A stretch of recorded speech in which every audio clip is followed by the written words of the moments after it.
শব্দগত দিক দিয়ে এই সেন্টেন্সটির অর্থ দাঁড়ায় I saw a building on a building.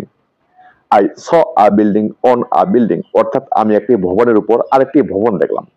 Vocabulary কম জানার কারণে আমরা ঠিক ইংলিশ রিডিং করতে গিয়ে ভিন্ন ভিন্ন অর্থ করে ফেলি। ঠিক বাংলা বাক্যের সেই কবিতাটির মতো, যেমন কপল তাহার ভাসিয়া গেল দুই নয়নের জলে।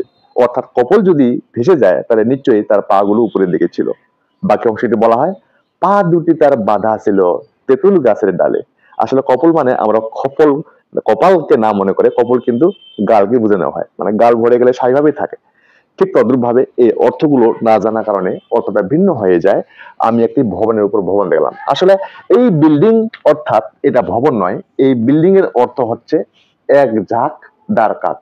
এক ঝাঁক দাঁড় কাক। আর এই বিল্ডিং অর্থাৎ ভবন।